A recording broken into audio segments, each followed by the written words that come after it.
Assalamualaikum warahmatullahi wabarakatuh. Hamdan syukran lillah, salatan wa salaman ala rasulillah.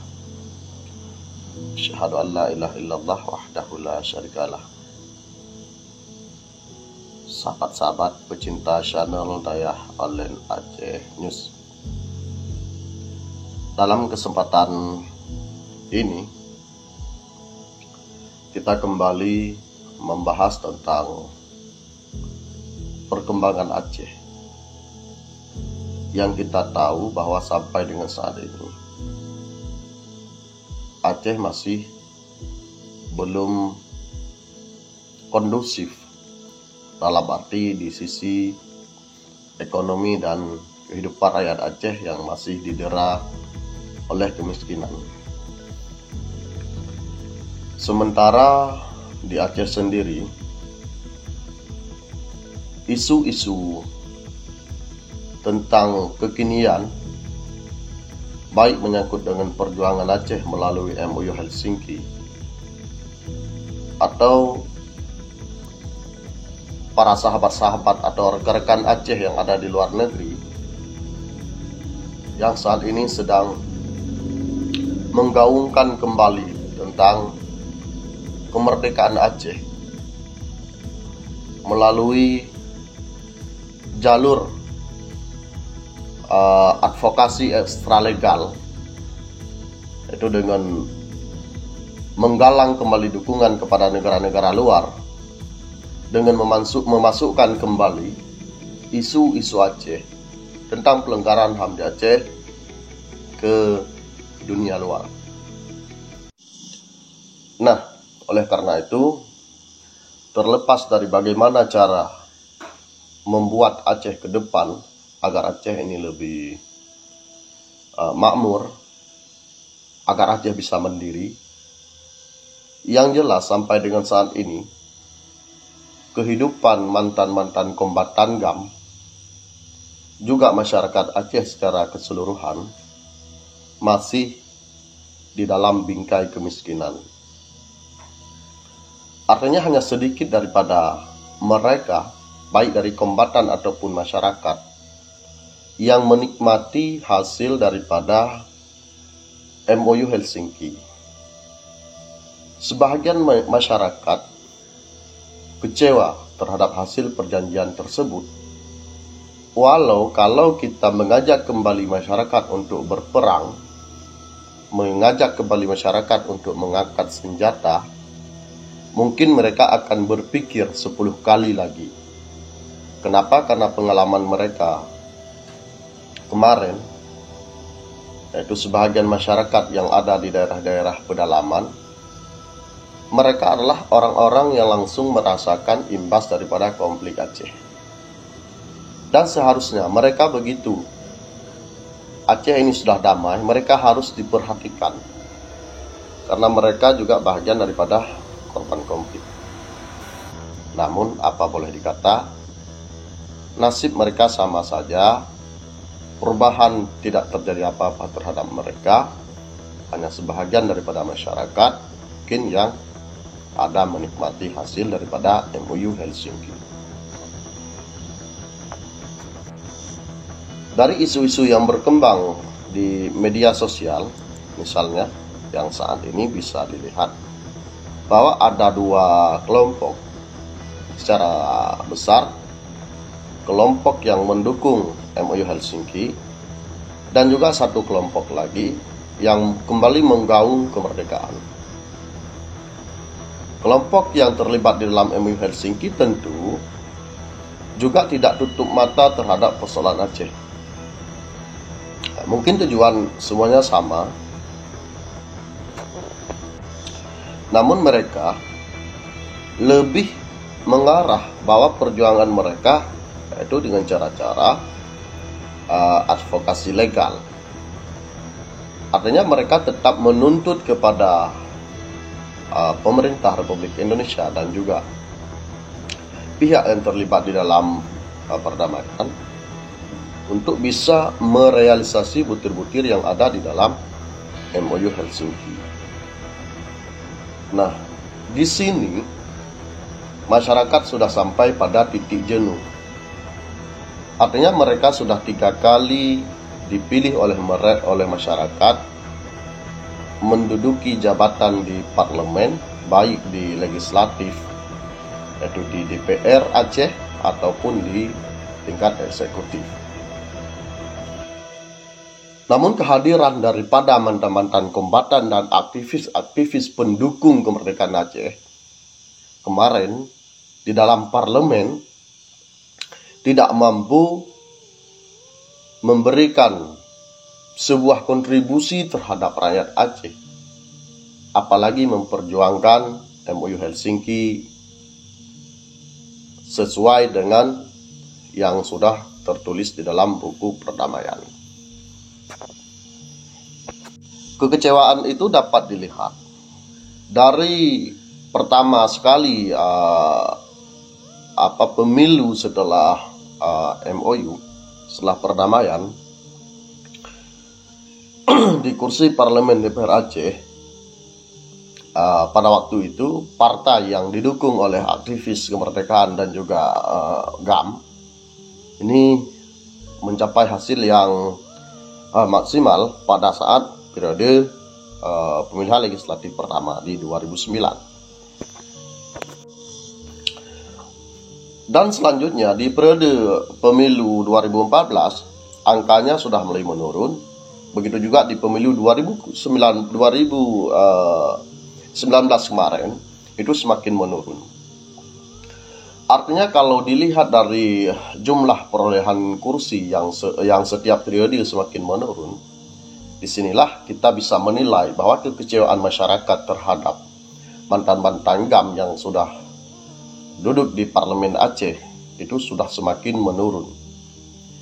Nah, di sisi yang lain, bahwa saat ini ada sebahagian daripada pejuang-pejuang Aceh di luar negeri yang mereka menyuarakan kembali kemerdekaan Aceh.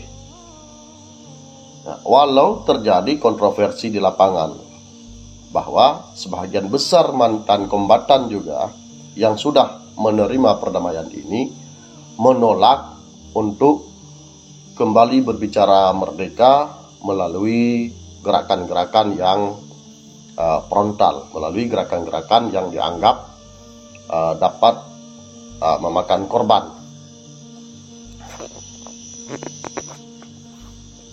Namun tidak boleh dipungkiri juga bahwa sebahagian daripada masyarakat Aceh dan juga aktivis-aktivis, begitu juga dengan kombatan-kombatan yang tidak menerima perdamaian, mereka akan berusaha dan juga akan terus merangkul kekuatan-kekuatan mereka untuk kembali berjuang dengan cara-cara mereka.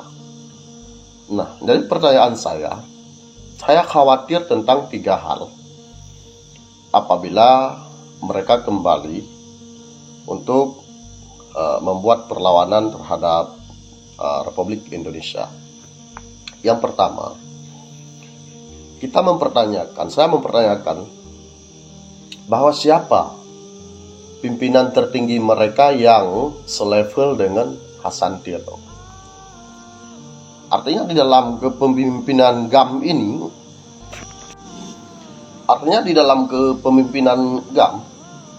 Hasan Tiro mempunyai sebuah kekuatan dirinya atau kekuatan hegemoni yang ada pada dirinya, sehingga Hasan Tiro mampu merangkul seluruh rakyat Aceh tanpa ada kelompok-kelompok. Nah, kenapa? Karena begitu simpati masyarakat Aceh, pejuang-pejuang Aceh kepada Tengku Hasan Tiro, sehingga apapun yang beliau katakan, walaupun beliau di luar negeri, kalau dikatakan A di sana, sampai ke Aceh masih A. Sehingga pergerakan kombatan-kombatan di lapangan, tentara-tentara GAM pada waktu itu serentak. Mereka berada dalam satu komando, yaitu Komando Hasan Tiro. Apapun yang diperintahkan oleh wali pada waktu itu, di Aceh akan disambut baik dan akan dilaksanakan dan dikerjakan. Itu tentang kepemimpinan tunggal. Itu kita mempertanyakan. Kalau misalnya ada kelompok-kelompok baru yang ingin kembali mendeklarasikan Aceh merdeka, siapa tokoh utama yang mampu mempersatukan seluruh kekuatan yang ada di Aceh. Yang kedua, bagaimana dengan dukungan rakyat? Karena sekuat apapun barisan yang telah terbentuk, kekuatan komando misalnya sudah terbentuk di seluruh daerah di Aceh ini, tetapi rakyat tidak mendukung, ini akan nihil hasilnya nanti. Karena kalau berbicara untuk sekarang atau untuk hari ini, bahwa tidak sepenuhnya masyarakat Aceh ataupun dominan daripada masyarakat mendukung, karena mereka masih sisa-sisa trauma konflik masa lalu. Mereka belum pulih sepenuhnya. Apalagi ekonomi mereka saat ini sangat sempit. Nah, itu tentang dukungan rakyat. Kemudian yang ketiga, bagaimana kekuatan finansial yang dibangun untuk memperoleh senjata.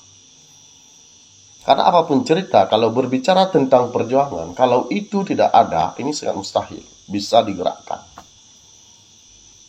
Dan juga ada kelemahan bahwa di lapangan nantinya sebahagian besar yang harus dihadapi oleh para pejuang-pejuang baru nantinya, yaitu mantan-mantan anggota atau anggota GAM yang sudah terlibat dalam MOU Helsinki. Nah, itu 3 pertanyaan kita. Kalau memang ada keinginan dari sebagian aktivis Aceh di luar sana yang sekarang ini masih berupaya untuk memperkenalkan kembali atau istilahnya untuk memasukkan kembali masalah Aceh ini ke gedung PBB. Jika tidak, maka keinginan yang mereka inginkan untuk kembali berjuang akan sia-sia. Jikapun dilakukan, maka akan terjadi korban rakyat nanti yang tidak ada yang bertanggung jawab. Karena masyarakat Aceh sana sudah sangat lihai di dalam menilai persoalan. Karena mereka khawatir kembali kalau ada orang-orang yang mengajak kembali untuk berjuang,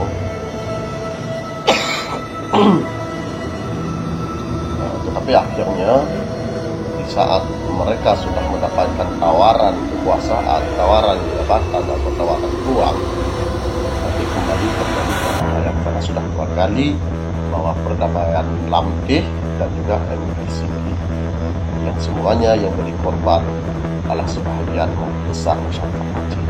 Mereka korban hartanya, korban keluarganya. Sampai dengan saat ini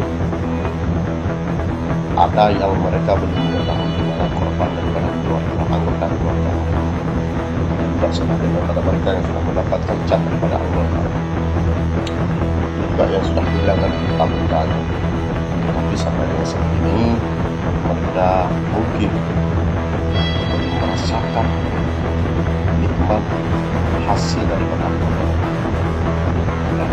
Teman-teman yang menonton video ini, oleh teman-teman berkomentar yang sopan, gimana hasilnya, manakah Aceh atau ada bagaimana perjalanan Aceh dan selanjutnya dilakukan apakah kita dalam sipil rencana perdamaian kita membentuk ada dan kita perlu merealisasikan janji-janjinya,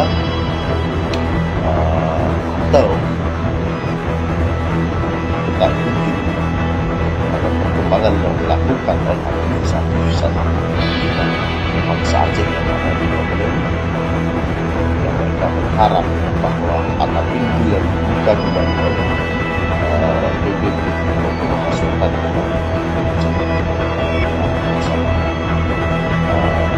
pelanggaran-pelanggaran terhadap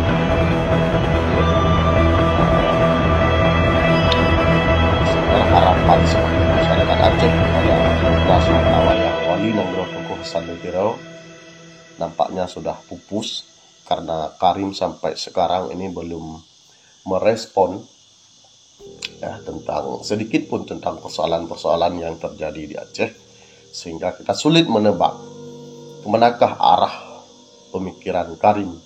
Apakah dia tetap konsisten di bisnisnya di luar negeri, atau ada sesuatu yang terpendam di dalam hatinya yang belum diungkap atau belum waktunya untuk diungkap kepada siapapun masyarakat Aceh. Nah, mungkin teman-teman bisa menjawab di kolom komentar. Nah, ini yang bisa saya coba tumpahkan sedikit gumpalan-gumpalan yang ada di pikiran saya pada malam ini. Billahi taufiq wal hidayah. Assalamualaikum warahmatullahi wabarakatuh.